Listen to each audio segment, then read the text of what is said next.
దేవునికి మహిమ కలుగును గాక. మన ప్రభువును రక్షకుడైన యేసుక్రీస్తు నామంలో అందరికీ వందనములు. ఈరోజు పరిశుద్ధ గ్రంథంలోని వాక్య పఠనము ఇర్మియా 26వ అధ్యాయము 1వ వచనం నుండి 9వ వచనం వరకు.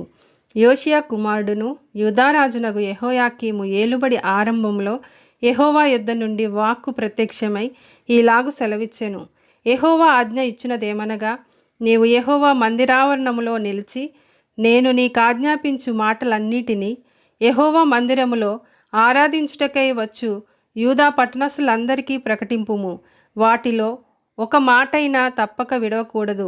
వారి దుర్మార్గమును బట్టి వారికి చేయదలిచిన కీడును చేయక నేను సంతాపపడునట్లుగా వారు ఆలకించి తన దుర్మార్గము విడుచుదురేమో. నీవు వారితో ఈ మాట చెప్పవలెను.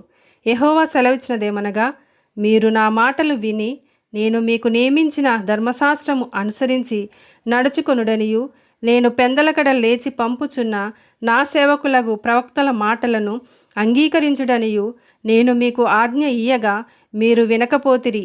మీరీలాగున చేసినందున నేను షిలోహునకు చేసినట్లు ఈ మందిరమునకును చేసేదను.